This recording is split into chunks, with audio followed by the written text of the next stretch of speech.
Hello दोस्तों, मैं सचिन अरोड़ा एक बार फिर से आप सभी का स्वागत करता हूं अरोड़ा एजुकेटर के इस ऑफिशियल प्लेटफॉर्म पे। कैसे हैं आप सब? डर तो नहीं लग रहा? इतनी तैयारी करी है, इतनी मेहनत करी है ना, इतना शिद्दत से आपने पढ़ा है और इतना पढ़ लेने के बाद डर लगना तो लाजमी है ना, क्योंकि एग्जाम में अगर डर नहीं लगेगा ना तो सक्सेस होने की चांसेस कम होती है। जो पढ़ता है डर उसी को लगता है और जो पढ़ता नहीं है उसको तो डर लगता ही नहीं है। तो अगर आप घबरा रहे हैं, आपको डर लग रहा है, आप क्वेश्चन के आंसर्स को गलत दे रहे हैं, तो मुबारक है ना, आप सही दिशा में जा रहे हैं क्योंकि आप पढ़ रहे हैं। जो पढ़ता ही नहीं वो डरता है, वो गलत आंसर क्या, वो आंसर ही नहीं दे पाता है ना। तो आप कम से कम तुक्का तो नहीं लगा रहे, आप चीजों को समझ रहे हैं, रिकॉल कर रहे हैं और बिल्कुल प्रॉपर तरीके से पढ़ाई कर रहे हैं। गलतियां तो होंगी है ना, क्योंकि इंसान है, गलतियां होती हैं, लेकिन गलतियों को मिनिमाइज किया जा सकता है बढ़िया तरीके से पढ़ के और बार बार चीजों को रिवाइज करके। यही मकसद है हमारा भी, और इसी के साथ शुरू करते हैं आज के इस सेशन को। गलतियों को कम करने की कोशिश करेंगे और जो गलतियां यहां कर रहे हैं उनको दोबारा रिपीट नहीं करेंगे, है ना। इस बात का विशेष ध्यान हमें रखना है कि गलतियां रिपीट नहीं होनी चाहिए। यस, शुरू करें आज का session. Day 7 computer operator SIASI marathon top 40 questions के साथ एग्जाम ओरिएंटेड पैटर्न पर based. Yes, let's get started guys. साथ ही साथ वो कैंडिडेट्स जो कि UP police computer operator SIASI programmer grade 2 की तैयारी कर रहे हैं और चाहते हैं कंप्लीट कोर्स ज्वाइन करना, वो जुड़ सकते हैं इस पर्टिकुलर कोर्स से, जिसमें 120 प्लस घंटे, लगभग आपके 140 से 150 घंटे का पूरा कोर्स है। अगर आप डेडिकेटेड यहां पर 10-10 घंटे, 8-8, 9-9 घंटे पर डे दे सकते हैं तो बिल्कुल आप इन कोर्सेज से कनेक्ट करिएगा, क्योंकि इन कोर्सेज से कनेक्ट होने के बाद ये एश्योरिटी है, ये गारंटी है कि इसके बाहर और कुछ भी नहीं आएगा, है ना। जिन्होंने लिया हुआ है वो जानते हैं इस कोर्स की वर्थ क्या है, कितनी मेहनत से पढ़ाया गया है और कितने डेडिकेशन से आपने पढ़ा है। क्योंकि सफल तभी होते हैं जब स्टूडेंट भी फुल डेडिकेटेड हो। तो इसमें कोई दो राय नहीं कि आपने लाइब्रेरी में, आपने घर में बैठकर काफी मेहनत करी है, लेकिन अब समय है इस मेहनत को इंप्लीमेंट करने का, फाइनल एग्जीक्यूशन का। यस, तो चलिए, इस कोर्स से ज्वाइन करने के लिए अरोड़ा एजुकेटर एप्लीकेशन को इंस्टॉल कर लीजिएगा गूगल प्ले स्टोर या iOS स्टोर की मदद से। फिर आप इस कोर्स से कनेक्ट कर सकते हैं। कोई डाउट है, कोई कंफ्यूजन है तो मुझे व्हाट्सएप भी कर सकते हैं दिए गए नंबर पर, या कमेंट बॉक्स में अपना कमेंट भी लिख सकते हैं। तो चलिए, बिना किसी देरी के शुरू करते हैं आज के सेशन के साथ। प्रीवियस सेशन में हमने आपसे एक क्वेश्चन पूछा था, क्वेश्चन नंबर 42। क्या था ये question? What is the maximum font size you can apply for any character in MS word 2021। MS word 2021 या 2024 या किसी भी वर्जन में किसी भी कैरेक्टर के लिए आप अधिकतम कितना फॉन्ट आकार लागू कर सकते हैं। और आप जानते हैं मिनिमम 1 होता है और मैक्सिमम 1638 होता है, यानी करेक्ट आंसर था 1638। यस, तो अगर आपने ये आंसर दिया है तो मुबारक है ना, बिल्कुल सही दिशा में आप जा रहे हैं। एक बार फॉन्ट साइज के रिगार्डिंग कुछ बातें जान लेते हैं, छोटी छोटी मगर मोटी बातें, क्योंकि फॉन्ट साइज से कोई ना कोई क्वेश्चन तो जरूर आता है। जरा ध्यान दो, MS वर्ड में मिनिमम फॉन्ट साइज कितना होता है? 1। कम से कम कितना रखेंगे? 1 रखेंगे। और मैक्सिमम कितना रख सकते हैं? 1638। क्या 1639 भी रख सकते हैं? जी नहीं। अगर 1638 से ज्यादा रखने की कोशिश करेंगे तो एरर आ जाएगा यहां पर, है ना। आप देख पा रहे हैं एरर यहां पर। हमने 1638 से ज्यादा रखने की कोशिश करी, 1639 कर दिया, तो इसने एरर शो कर दिया कि the number must be between 1 and 1638, यानी इससे ज्यादा फॉन्ट साइज MS वर्ड में नहीं हो सकता। समझ में आ गया? Minimum 1, maximum 1638। आगे आइए, अब बात कर लेते हैं टेबल और ड्रॉप डाउन के बारे में। आप लोग ने देखा होगा MS वर्ड में जब हम क्लिक करते हैं किस पर? टेबल पर, जो फॉन्ट वाली हमारी टेबल होती है जिसको हम लोग ड्रॉप डाउन भी बोलते हैं, तो वहां जो मिनिमम फॉन्ट साइज है वो कितना है 8 और मैक्सिमम कितना है, बिल्कुल सही, दैट इज 72। आपकी पार की नजर और निर्मा सुपर, यस। तो वर्ड मिनिमम यहां मैक्सिमम कर लीजिएगा सेकंड वाले में, क्योंकि मिनिमम 8 है और मैक्सिमम कितना है 72, है ना। यहां पर मिनिमम लिखा हुआ है, यहां पर मिनिमम की जगह क्या हो जाएगा दोस्तों, दैट इज मैक्सिमम, है ना। मैक्सिमम कर लीजिएगा, कितना हो जाएगा 72। कब, जब टेबल की बात हो रही होगी, जब ड्रॉप डाउन की बात हो रही होगी। ये 4 पॉइंट समझ में आए। आगे देखिए, डिफॉल्ट फॉन्ट साइज की बात करें। डिफॉल्ट का मतलब कि अगर हम साइज में कोई भी बदलाव नहीं करते तो एमएस वर्ड में बाय डिफॉल्ट साइज क्या रहता है। पुराने वाले वर्जन की अगर बात करें 2003 या उससे पहले वाले वर्जन की, तो बाय डिफॉल्ट फॉन्ट क्या है, times new Roman with 12 point.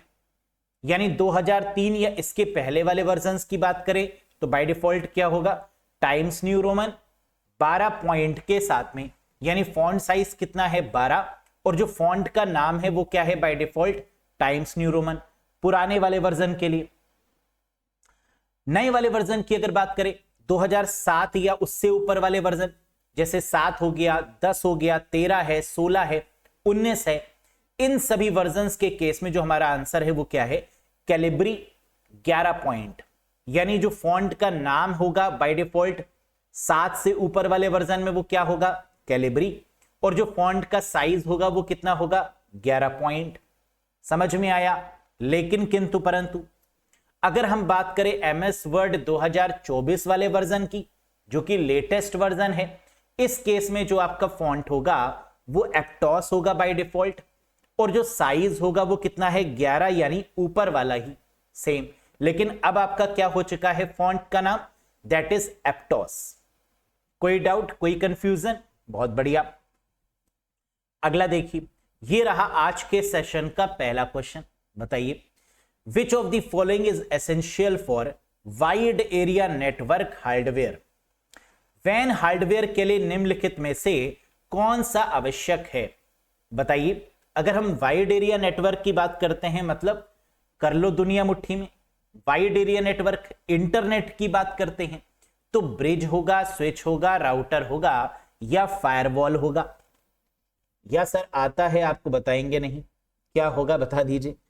बिल्कुल सही, and the correct answer is router.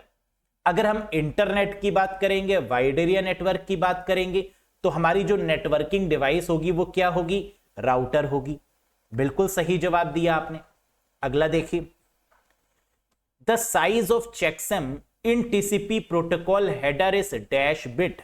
Very very important question. TCP का मतलब ट्रांसमिशन कंट्रोल प्रोटोकॉल, हेडर में चेकसम का आकार कितने बिट्स का होता है।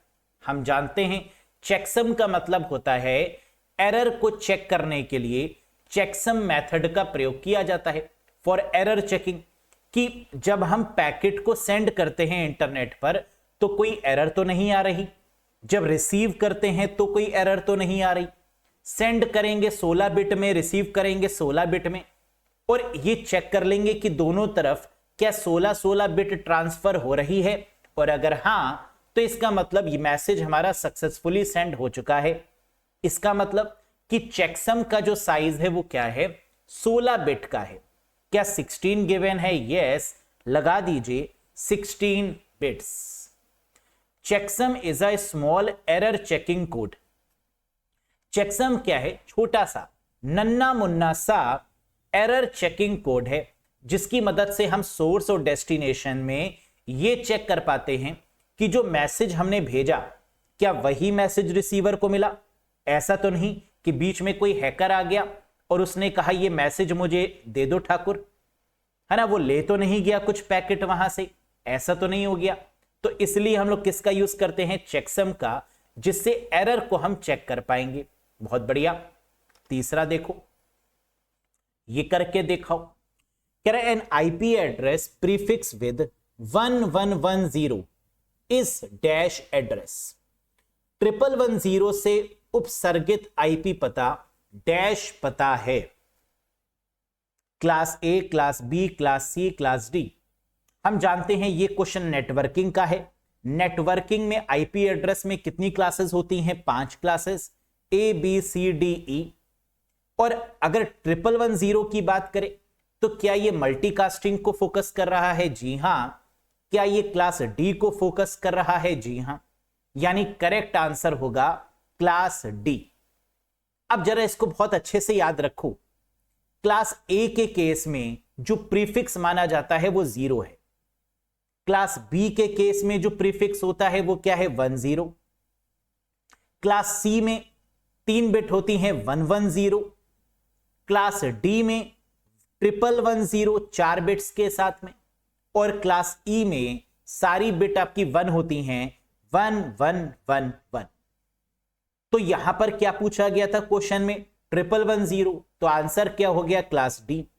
अगर सारी बिट्स 1 होती तो क्लास ई हो जाता। अगर 110 दिया होता क्वेश्चन में तो क्लास सी हो जाता। अगर 10 प्रीफिक्स पूछा जाता तो क्लास बी हो जाता। और अगर 0 पूछा जाता तो क्लास ए हो जाता। सब चंगा सी समझ में आ गया। अब एक क्वेश्चन एग्जाम में और आता है इस पर बेस्ड। क्या? क्लास ए बी सी, इन्हें बोलते हैं यूनिकास्टिंग।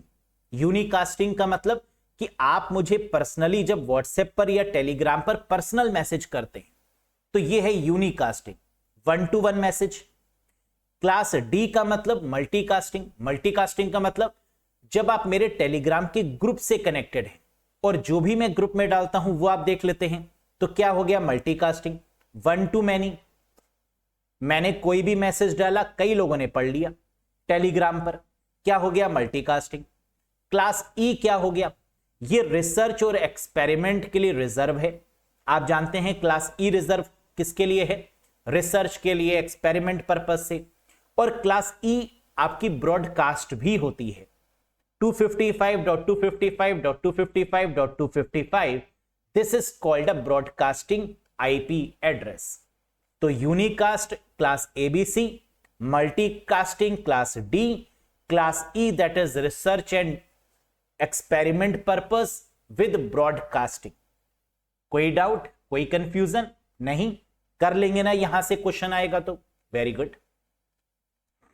ये बताओ, dash was one of the earliest host to host communication protocol for ARPANET, the precursor to the internet.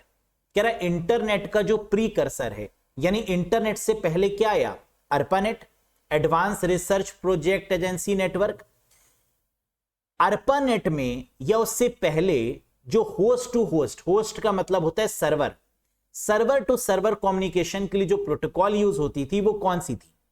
Dash internet के पूर्ववर्ती ARPANET के लिए सबसे प्रारंभिक होस्ट टू होस्ट संचार प्रोटोकॉल में से एक था। यानी सबसे पुरानी प्रोटोकॉल का नाम बताइए जो कि होस्ट टू होस्ट कम्युनिकेशन करती है। TCP, NCP, STTP या FTP? करेक्ट आंसर है NCP। और इसकी फुल फॉर्म भी पूछी जाती है, नेटवर्क कंट्रोल प्रोटोकॉल। अब इसकी जगह पर P2P प्रोटोकॉल का यूज होता है, पॉइंट टू पॉइंट प्रोटोकॉल। लेकिन पहले के समय पर किस प्रोटोकॉल का यूज होता था? NCP, नेटवर्क कंट्रोल प्रोटोकॉल, जो कि होस्ट टू होस्ट कम्युनिकेशन में मदद करती थी, सर्वर टू सर्वर कम्युनिकेशन में मदद करती थी ARPANET के समय। याद रखिएगा, this is very very important question. Yes, next. Which of the following is an example of simplex communication? बताओ, निम्नलिखित में से कौन सा सिंप्लेक्स संचार का उदाहरण है? अब simplex, half duplex, full duplex, इनके एग्जाम्पल्स आपको पता होने चाहिए, है ना? पता? भूल तो नहीं गए? क्योंकि भूलने में भी आप लोग माहिर हैं, है ना? उसमें भी PhD हासिल की हुई है आप लोगों ने। भूल जाते हैं कभी कभी, कोई बात नहीं, है ना? रिवाइज करते रहो। तो सिंप्लेक्स कम्युनिकेशन क्या है? वीडियो कॉन्फ्रेंसिंग नहीं, हब इन नेटवर्किंग नहीं, रेडियो ब्रॉडकास्टिंग जी हां। सिंप्लेक्स मतलब वन डायरेक्शन में कम्युनिकेशन होना। Sender to receiver that is called a simplex. Radio broadcasting simplex है, टेलीफोन कॉल जी नहीं। तो करेक्ट आंसर हो गया दैट इज रेडियो ब्रॉडकास्टिंग। अब आप कहेंगे कि सर एग्जाम्पल्स में कई बार कंफ्यूजन होता है, तो आप हमें बता दीजिए कि सिंप्लेक्स में क्या क्या चीजें आएंगी, फुल डुप्लेक्स में क्या क्या चीजें आएंगी और हाफ डुप्लेक्स में क्या क्या चीजें आएंगी, है ना, यही पूछना चाह रहे हैं ना। मालूम है मुझे, अंतर्यामी भी हूं मैं, है ना, बहुत साधना करनी पड़ती है इसके लिए, तब जाके आपकी मन की बात पता चलती है। यस, मन की बात। चलो, सिंप्लेक्स क्या है? वन वे कम्युनिकेशन, एक तरफा कम्युनिकेशन सिंप्लेक्स है। हाफ डुप्लेक्स का मतलब टू वे कम्युनिकेशन, दोनों तरफ से आदान प्रदान हो रहा है, but one at a time, लेकिन एक समय पर एक ही, है ना। जैसे जो रेलवे लाइंस की पटरियां होती है ना, वो कैसी होती हैं? हाफ डुप्लेक्स, दोनों तरफ गाड़ियां आ जा सकती हैं लेकिन एक समय पर एक, वरना टक्कर हो जाएगी, है ना, एक ही लाइन पर अगर हम बात करें तो। फुल डुप्लेक्स क्या है? टू वे साइमल्टेनियसली, दोनों तरफ आदान प्रदान हो रहा है एक ही समय पर, that is full duplex mode of communication. Example important है ना, ये देख लो। सिंप्लेक्स में आपका क्या क्या आएगा? Keyboard, mouse, monitor, television, radio broadcast, fire alarm system और लाउड स्पीकर। इनमें से कोई भी दिया हो तो आंसर क्या हो जाएगा? सिंप्लेक्स। अब गलत मत करना, keyboard, mouse, monitor, television, radio broadcast, fire alarm system या लाउड स्पीकर, ये सिंप्लेक्स हो गए। हाफ डुप्लेक्स में वॉकी टॉकी तो जानते हैं ना, वो तो है ही फेमस हाफ डुप्लेक्स में। ब्राउजिंग दी इंटरनेट, जब आप इंटरनेट चलाते हैं तो उसमें रिक्वेस्ट रिस्पॉन्स होता है एचटीटीपी के थ्रू, वो हाफ डुप्लेक्स है। और यूएसबी, यूनिवर्सल सीरियल बस, यानी पेन ड्राइव हो गई, यूएसबी ड्राइव हो गई, तो जो यूएसबी होता है ना, यूनिवर्सल सीरियल बस होता है, that is called what? Half duplex mode of communication. तो walkie talkie, browsing the internet या यूएसबी में से कुछ भी पूछें, हाफ डुप्लेक्स होगा। फुल डुप्लेक्स की भी चर्चा कर लेते हैं। ये तो आप जानते हैं, वीडियो कॉल करना, वीडियो कॉल हो गया, वॉइस कॉल हो गया, वीडियो कॉन्फ्रेंसिंग हो गई, ऑडियो कॉल्स की बात हो गई या लाइव चैटिंग की बात हो गई, तो इन सभी केसेस में आंसर क्या होगा? Full duplex. अब तो समझ में आ गया सिंप्लेक्स में क्या होगा, हाफ डुप्लेक्स में क्या होगा और फुल डुप्लेक्स में क्या होगा, है ना। इसके बाहर नहीं पूछेंगे, कंफर्म है, क्योंकि होता ही नहीं है। तो जितनी पॉसिबिलिटी है वो सब हमने यहां पर आपको बता दी। आगे देखिए, find network ID in this IP address. एक आईपी एड्रेस आपको दिया होता है और उसमें आपसे नेटवर्क आईडी पूछते हैं। यह भी बहुत फेमस क्वेश्चन है, बताओ फटाफट, इस आईपी पते में नेटवर्क आईडी को कैसे पता करेंगे? तो हम जानते हैं, जब भी हमें आईपी एड्रेस दिया हो, सबसे पहला काम इसकी क्लास फाइंड आउट कर लो कि ये किस क्लास में आता है। और हम जानते हैं कि आईपी एड्रेस दो चीजों से मिलकर बना होता है, एक नेटवर्क आईडी और दूसरी होस्ट आईडी, है ना। एक नेटवर्क आईडी होती है और एक होस्ट आईडी होती है। तो सबसे पहले बताओ कि ये किस क्लास में आ रहा है। कैसे बताएंगे? पहली ऑक्टेट को देखकर। पहली ऑक्टेट क्या है? 201।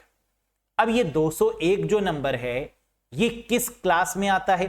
तो इसके लिए आपको क्लास की रेंज पता होनी चाहिए।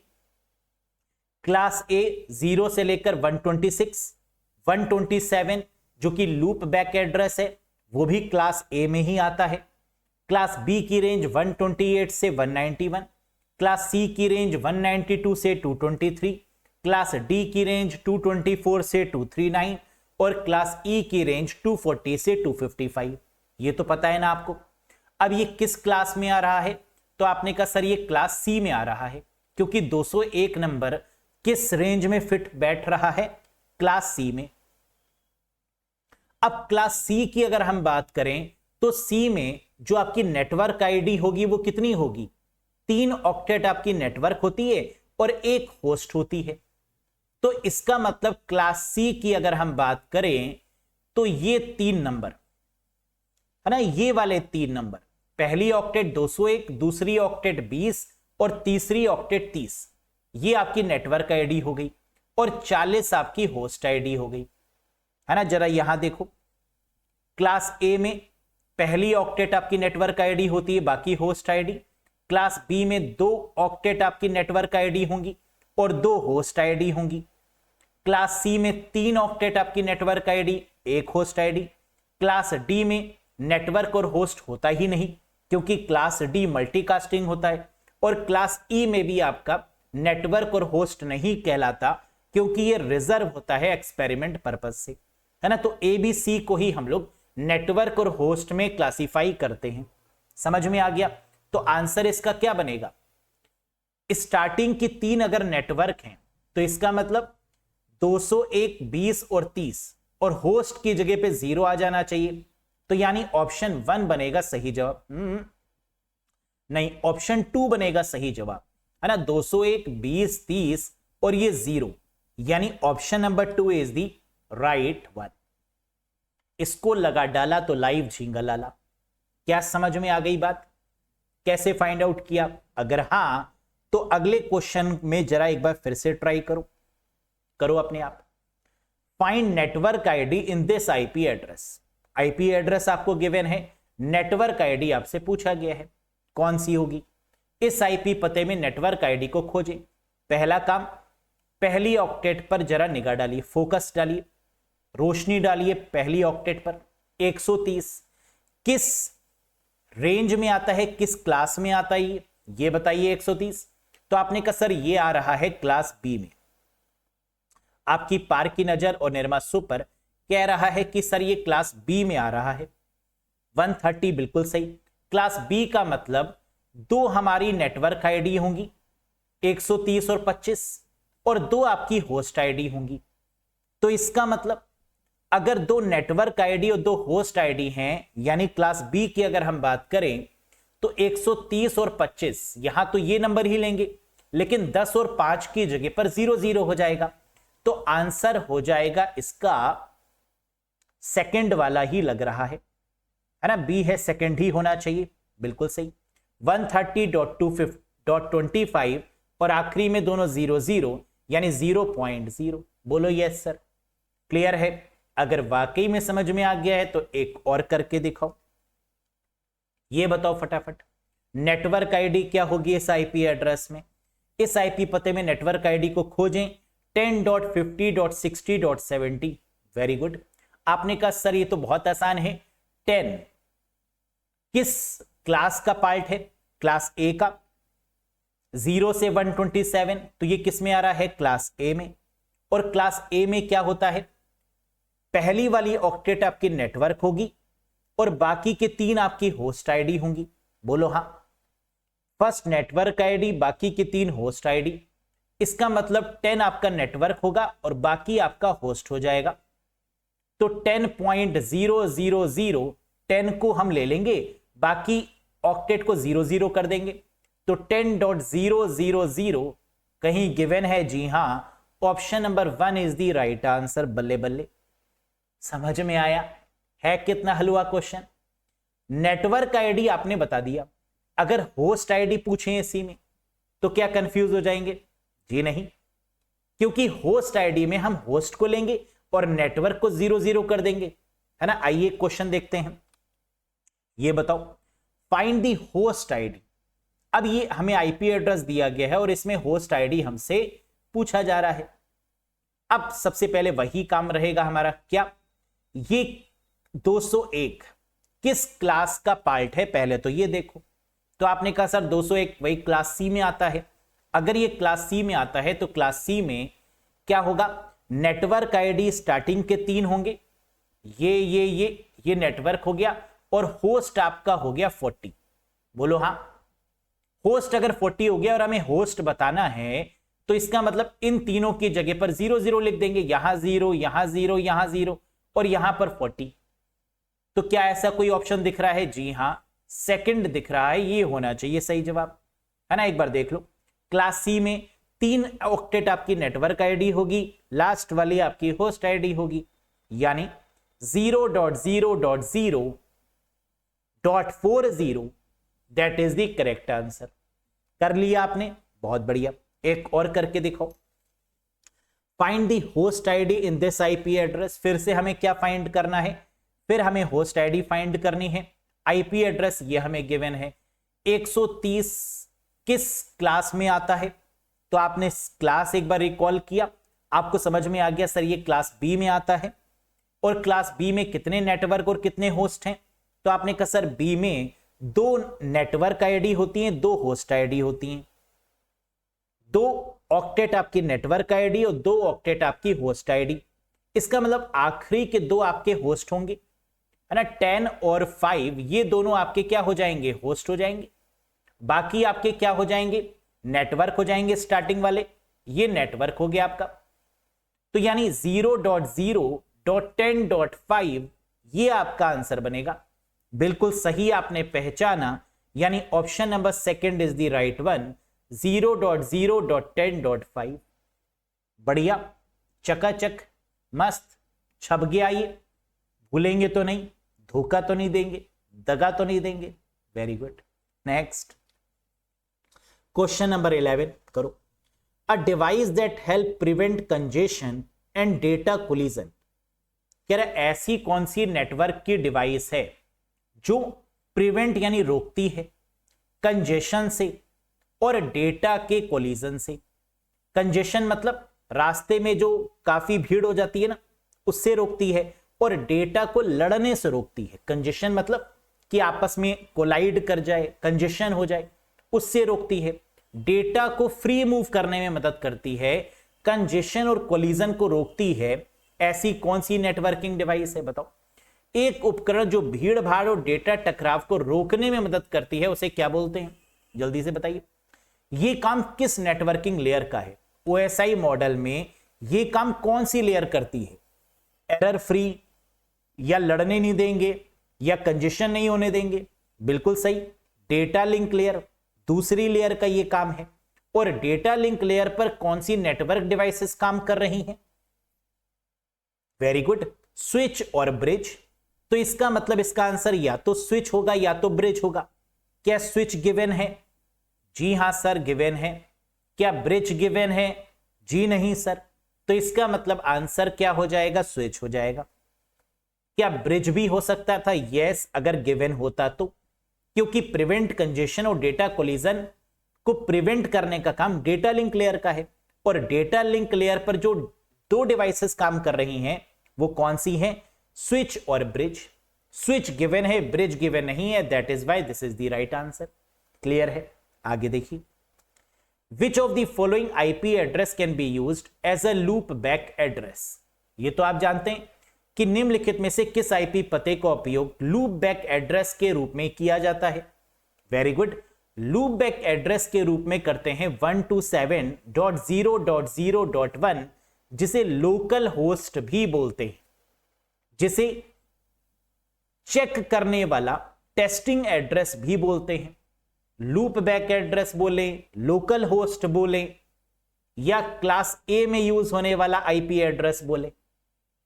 वैसे तो क्लास ए की रेंज 0 से लेकर 126 तक होती है, लेकिन 127 को भी हम किस में रख देते हैं बाय डिफॉल्ट?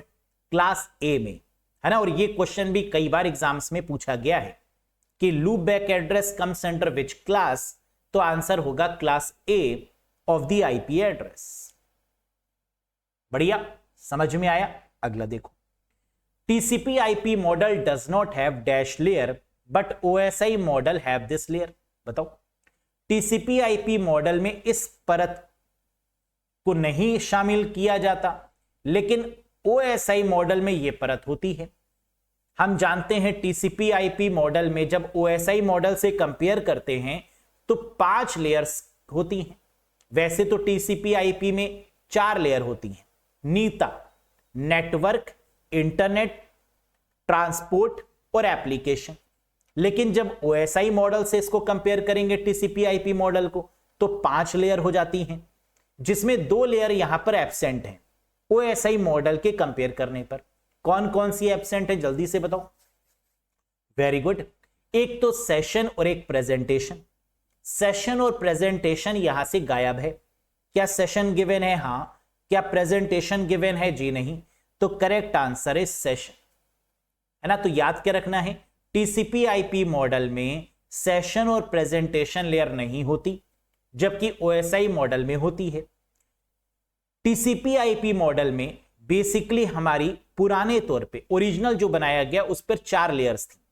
लिंक लेयर जिसको नेटवर्क लेयर भी बोलते हैं, इंटरनेट लेयर, ट्रांसपोर्ट लेयर और एप्लीकेशन लेयर, जिसको नीता अंबानी से आप याद रख सकते हैं NITA, नीचे से ऊपर की तरफ। और टीसीपी आईपी को अपडेट किया गया OSI मॉडल के तर्ज पर और यहां 5 लेयर्स बनाई गई। कौन सी? Physical layer, data link layer, network layer, transport layer और एप्लीकेशन लेयर, जिसमें 2 लेयर मिसिंग है। कौन कौन सी? सेशन और प्रेजेंटेशन, ये एब्सेंट है।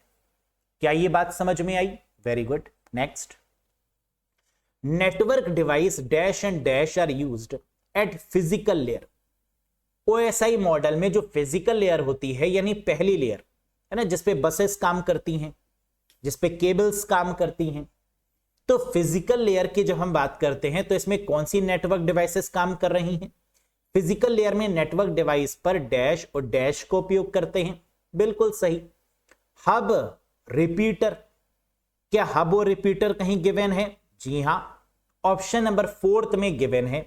तो आंसर क्या हो जाएगा? Option number 4 is the right one. क्या सही कर पा रहे हैं अभी तक क्वेश्चंस को? है ना। तो देखो, पढ़ा हुआ खराब नहीं जाता है। अगर आपने अच्छे से पढ़ा है, डेली बेसिस पर रिवाइज किया है, तो आप आंसर लगा ले जाएंगे। भले ही आपके मन में चल रहा हो कि पेपर का लेवल क्या आएगा, क्या कर पाएंगे या नहीं कर पाएंगे, है ना, ये सब तो चलता रहेगा। लेकिन जब एग्जाम देकर आएंगे ना, तो आप बोलेंगे थैंक यू सर, जो पढ़ाया वही आया, जो पढ़ा वही आया। क्योंकि सचिन सर ने तो सब पढ़ाया, लेकिन आपने अगर सब पढ़ा तो आप बोलेंगे सर हम सब करके आए, है ना। तो क्रेडिट गोज टू यू, क्योंकि मेहनत आपने करी है, हमने तो सभी कुछ पढ़ाया है। Yes.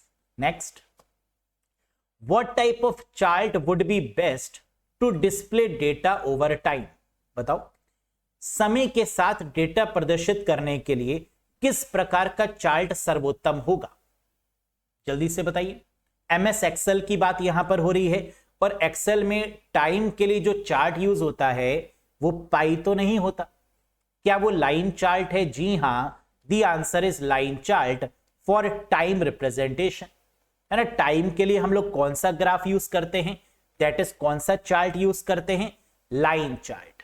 Next, it is a computer network that's only accessible to an organisation and its employees. बताइए, यह एक कंप्यूटर नेटवर्क है जो केवल एक संगठन और उसके कर्मचारियों के लिए सुलभ है। एम्प्लॉइज के लिए यूज होने वाला नेटवर्क कौन सा कहलाता है? इंटरनेट? नहीं। इंट्रानेट? जी हां। एक्सट्रानेट? नहीं। 2 and 3? नहीं। The correct answer is intranet. Intra का मतलब विद इन एन ऑर्गेनाइजेशन। तो एक ऑर्गेनाइजेशन के अंदर जो एम्प्लॉइज के लिए नेटवर्क बनाया गया उसको क्या बोलते हैं? इंट्रानेट। इंटरनेट क्या है? वर्ल्ड वाइड वेब, जिसको कोई भी यूज कर सकता है। एक्स्ट्रानेट क्या है? जो थर्ड पार्टीज के लिए बनाया गया, जो शेयर होल्डर्स के लिए बनाया गया, जो डिबेंचर होल्डर्स के लिए बनाया गया, that is called the extranet. Yes. Next, a free open source software version of Netscape was the developed called.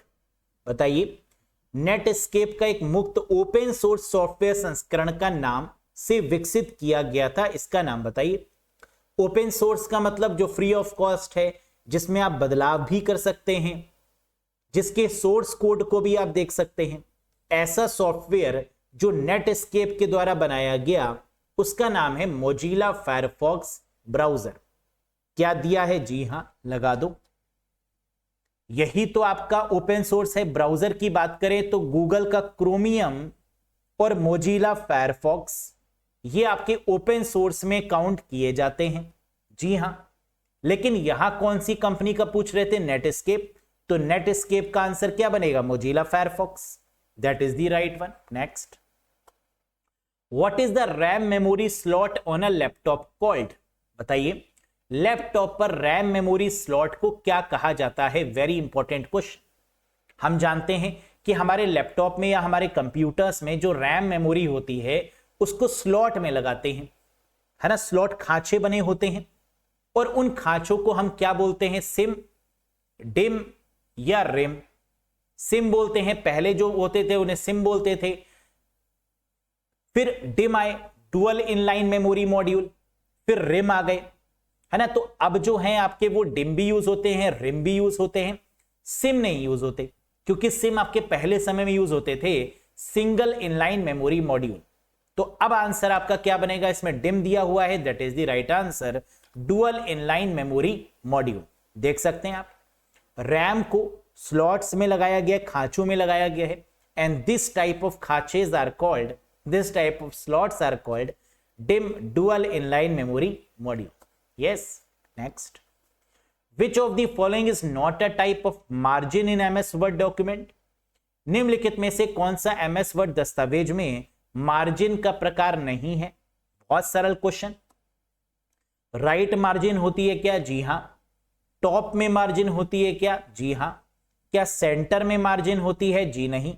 Left में होती है? यस। तो आंसर होगा कहां मार्जिन नहीं है? सेंटर में मार्जिन नहीं है, तो आंसर है सेंटर। अब कितनी मार्जिन होती हैं जरा ये भी देख लो, इधर आओ, फोकस करो। एमएस वर्ड में मार्जिन के टाइप्स 5 होते हैं, ठीक। कौन कौन से? टॉप, बॉटम, लेफ्ट, राइट और गटर मार्जिन। गटर मार्जिन का मतलब वही मार्जिन जो गटर में होती है? नहीं, वो मार्जिन जो बाइंडिंग के लिए, जब आप बुक को बाइंड करते हैं तो टॉप या लेफ्ट हैंड साइड में जो आप छोड़ते हैं, that is called a gutter margin. तो margin that you left at the top और left side of the page while printing, that is called a gutter margin. समझ में आया? Very good. Next, in MS PowerPoint 365 dash view gives you a view of your slides in thumbnail format. MS PowerPoint 365 में ऐसा कौन सा view है जो आपको थंबनेल फॉर्म में अपनी स्लाइड्स को व्यू करने देता है? थंबनेल का मतलब नन्ही मुन्नी स्लाइड्स, छोटी छोटी स्लाइड्स, और उसके लिए आपको जाना होगा किसमें? स्लाइड सॉर्टर व्यू में। बिल्कुल सही जवाब आपने दिया। The correct answer is slide sorter view. यही वो व्यू है जिसकी मदद से आप सारी स्लाइड्स को स्क्रीन पर एक साथ देख पाते हैं, slide sorter view. Next, which among the following represent a union type cell reference in Excel. निम्नलिखित में से कौन एक्सेल में यूनियन प्रकार सेल संदर्भ को प्रतिनिधित्व करता है? कई कैंडिडेट्स क्या देखते हैं? सेल रेफरेंसिंग, आंसर लगा देते हैं डॉलर वाला अगर हो तो, लेकिन यहां पर किस पर फोकस किया जा रहा है? यूनियन पर। तो यूनियन के लिए कौन सा सिंबल यूज होता है एक्सेल में? कॉमा। कहीं कॉमा दिया है क्या? जी हां, A10, A20 that shows union. लगा दीजिए A10, A20, दिस मींस कि संदर्भ निम्नलिखित में से कौन सा एक्सेल में यूनियन, तो ये क्या शो कर रहा है? ये यूनियन को शो कर रहा है। Next, this allows the computer to share the same IP address. बताइए, यह कंप्यूटरों को समान IP पता साझा करने की अनुमति देता है। अगर हमें कंप्यूटर्स में सेम IP एड्रेस को शेयर करना है तो हम कौन सी प्रोटोकॉल का यूज करेंगे? DSL, digital subscriber line, DNS domain name system, NAT network address translation या WAD? The correct answer is network address translation to share the same IP address. यह कंप्यूटर को समान IP पता साझा करने की अनुमति देता है, that is network address translation, that is NAT। Yes. Next, flash memory is a form of dash memory. Flash memory किस प्रकार की मेमोरी का एक रूप है? हम लोग ने कई बार पढ़ा है कि फ्लैश मेमोरी का मतलब advanced form of EEPROM। EEPROM का एडवांस्ड फॉर्म है फ्लैश मेमोरी, यानी ये किसका पार्ट हो गया?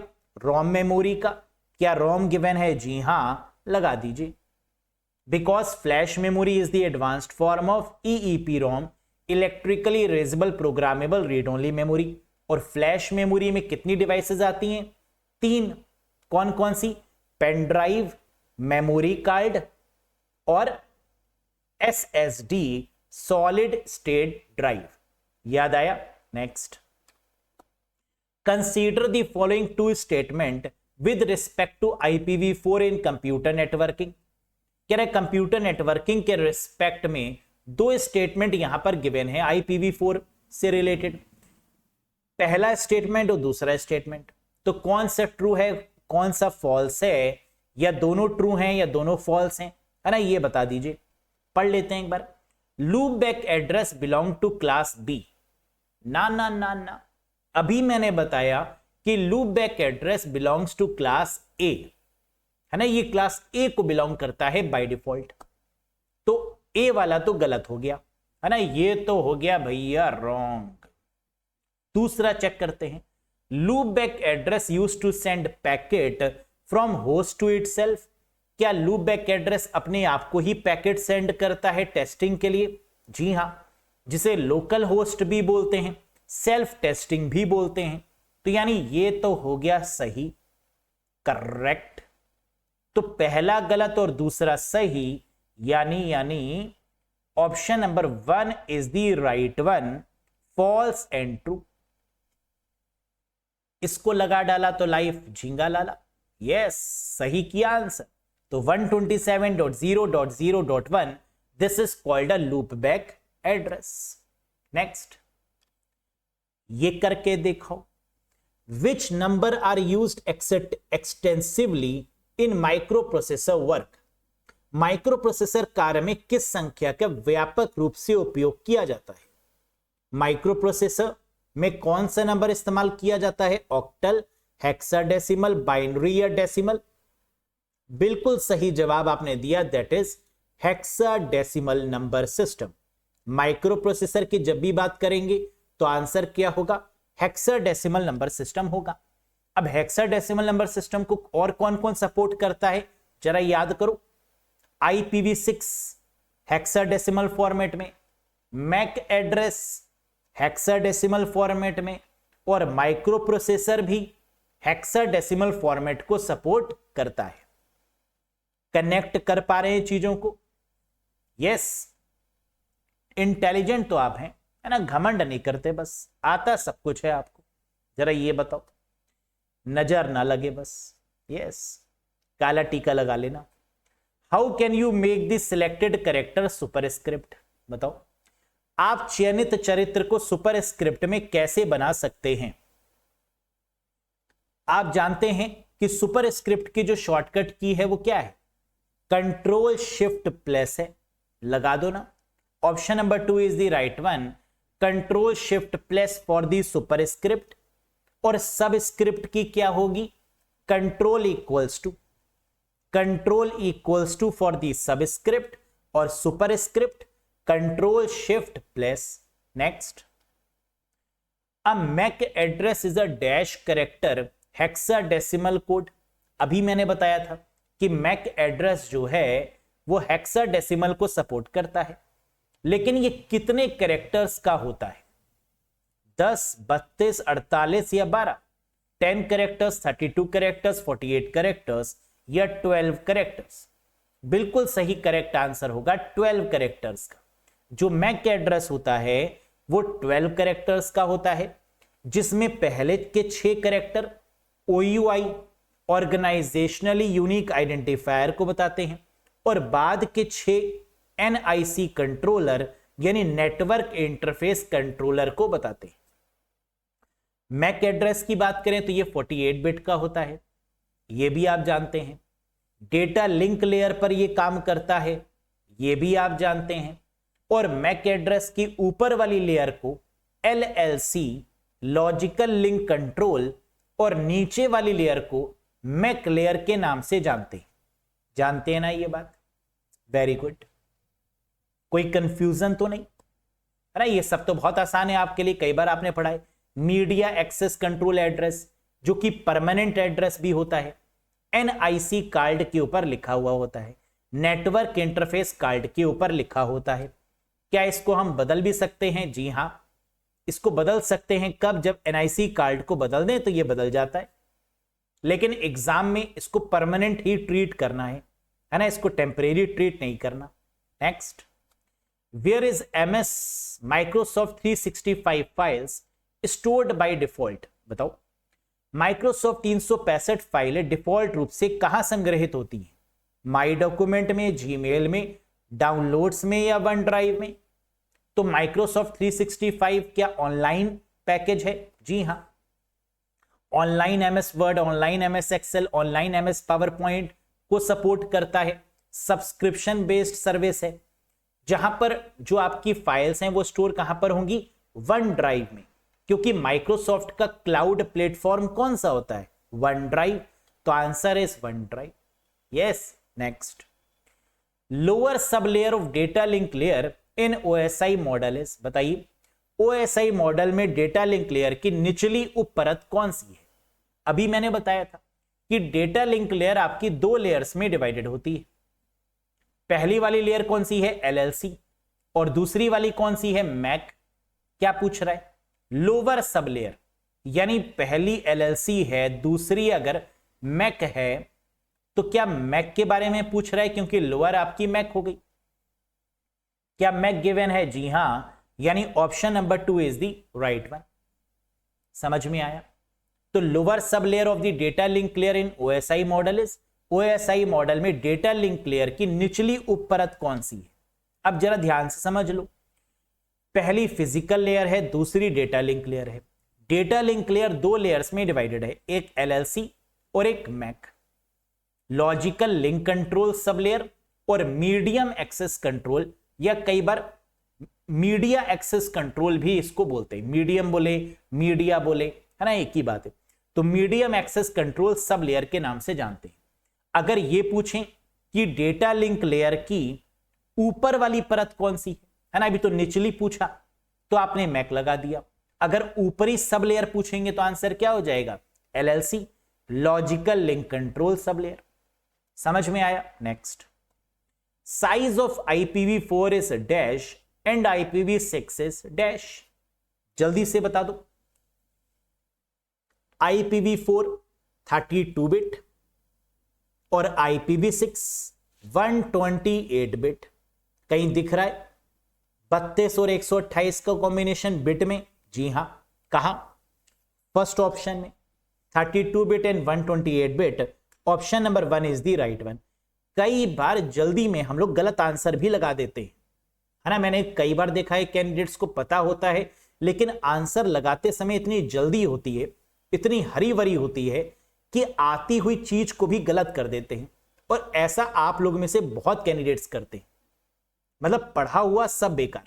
समझ रहे हैं ना, कि अगर एक क्वेश्चन भी आपने पढ़ा हुआ गलत लगा दिया ना समझी से या जल्दी में, तो सोचो कितना बड़ा नुकसान है। आपने उस टॉपिक को पढ़ने में कितना समय दिया था और वो समय आपने खराब कर दिया एक सेकंड की अपनी लापरवाही की वजह से। नहीं करना है। समझ में आ रहा है? बस इसी चीज से बचना है एग्जाम में। Next, the symbol plus in Boolean is also known as dash operator. Boolean में प्रतीक प्लस को किस ऑपरेटर के रूप में भी जाना जाता है? प्लस का मतलब एंड और नॉट या नैंड। Very good. प्लस यानी ऐड और इसको बोलते हैं और ऑपरेटर। प्लस को क्या बोलते हैं बुलियन अलजेब्रा में? और। ए बी जेड बराबर ए प्लस बी, ये क्या है? हमारा और ऑपरेटर है।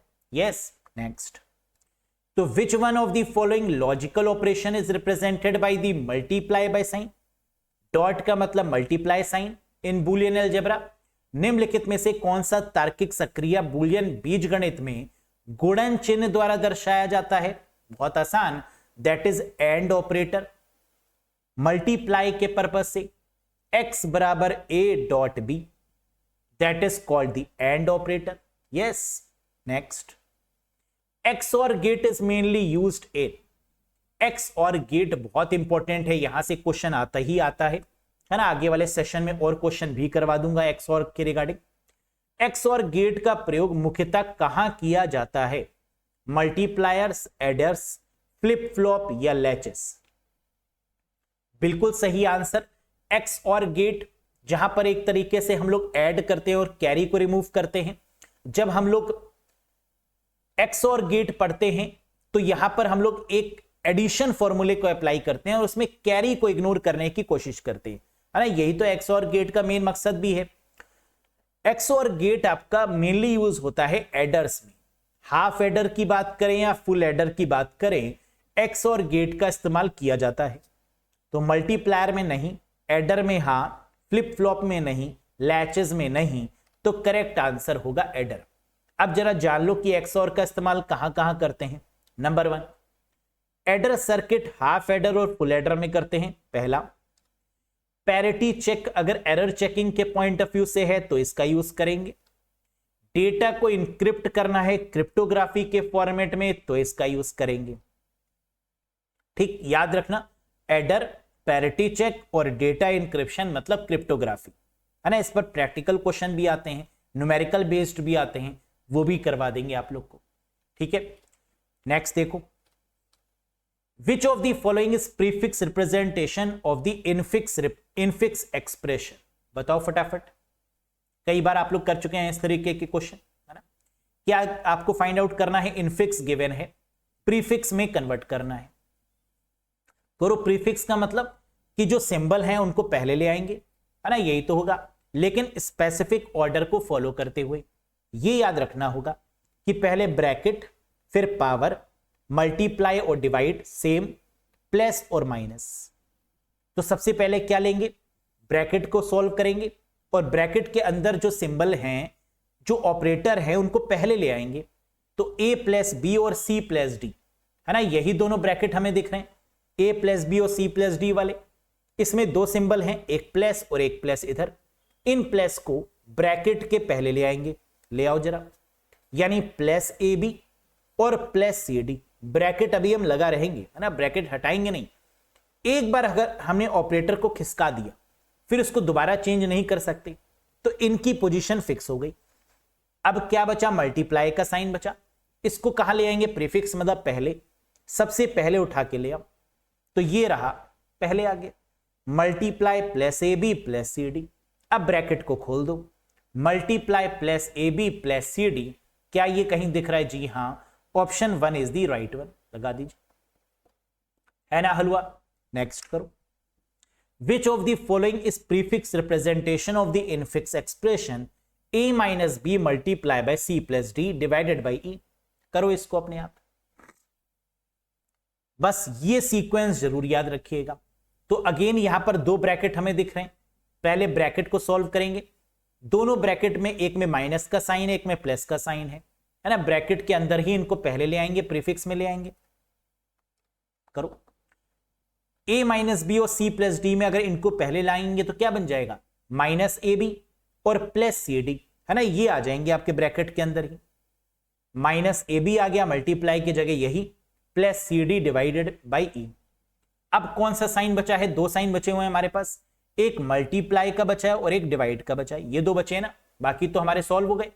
अब मल्टीप्लाई और डिवाइड में पहले किसको लें, जरा यहां देखो, कह रहा है मल्टीप्लाई और डिवाइड का जो हमारा सीक्वेंस है वो सेम है। इसको लेफ्ट टू राइट लेते हैं। लेफ्ट टू राइट में लेफ्ट कौन सा आ रहा है, पहले मल्टीप्लाई, और राइट में क्या आ रहा है, डिवाइड। तो पहले मल्टीप्लाई लेंगे फिर डिवाइड लेंगे। तो पहले मल्टीप्लाई को ले लो, मल्टीप्लाई को पहले ले आओ प्रीफिक्स में। तो multiply minus A B plus C D, divide को अपनी जगह पर लगा रहने दो।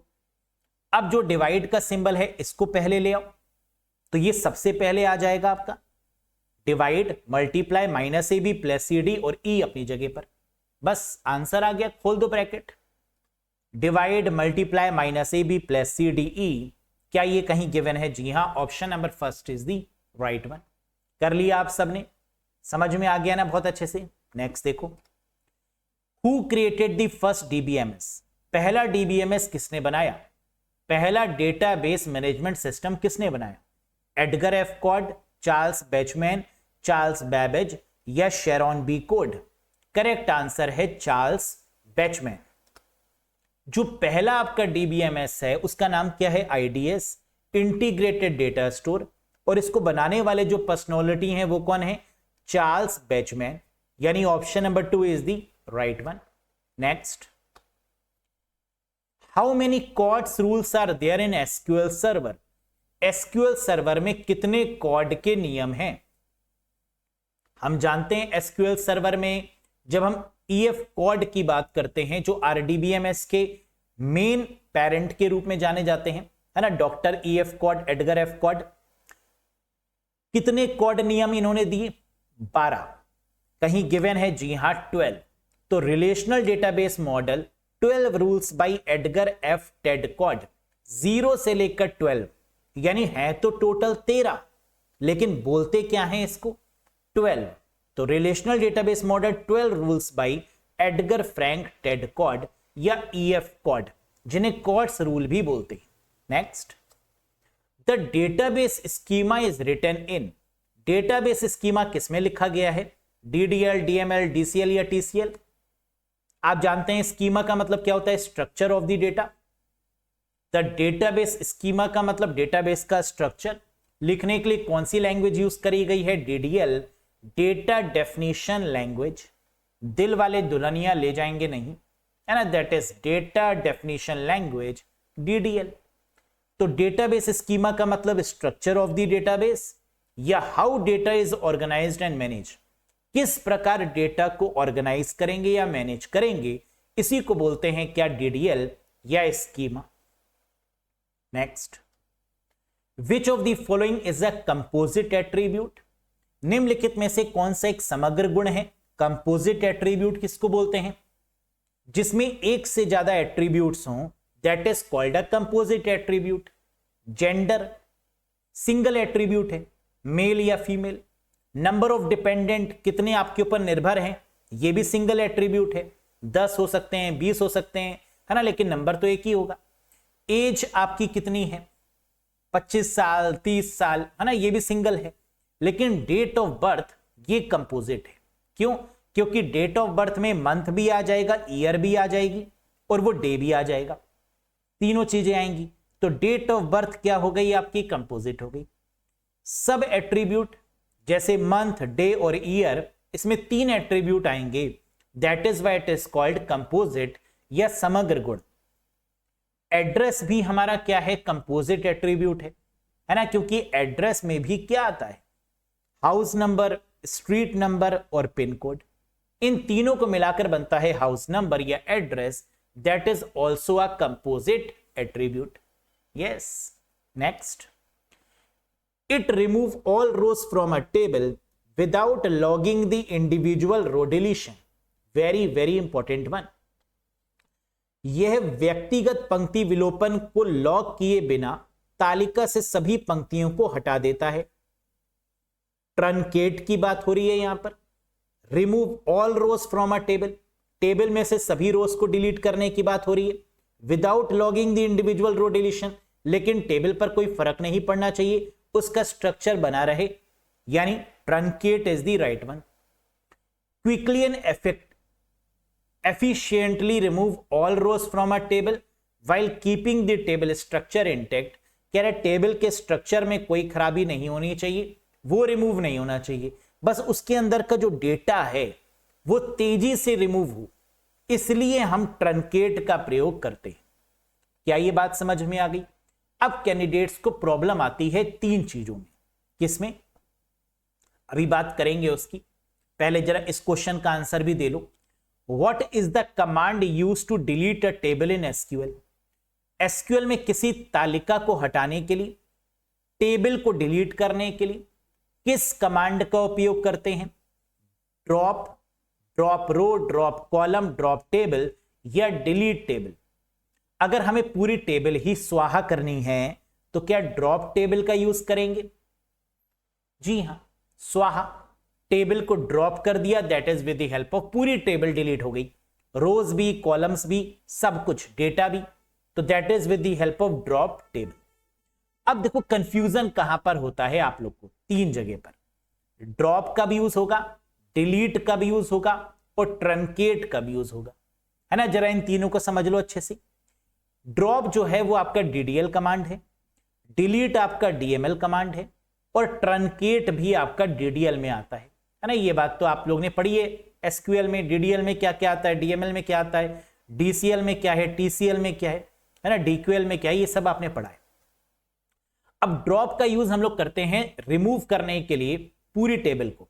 रिमूव स्ट्रक्चर, स्ट्रक्चर भी रिमूव हो जाए या स्कीमा भी रिमूव हो जाए टेबल की, पूरा टेबल स्वाहा हो जाए, ड्रॉप का यूज करेंगे, कुछ भी ना बचे। डिलीट का यूज करेंगे, remove the record one by one, rows और कॉलम्स के अंदर जो रिकॉर्ड हैं उनको हटाने के लिए, लेकिन एक एक करके बड़े धीमे धीमे से, स्लोली स्लोली डिलीट। लेकिन ट्रंकेट क्या काम करेगा? वही काम करेगा जो डिलीट कर रहा है, लेकिन तेजी से वो काम करेगा। Delete the complete data from the table, rows और कॉलम्स के अंदर जो डेटा होगा उसको डिलीट करेगा ट्रंकेट भी, लेकिन बहुत तेजी से।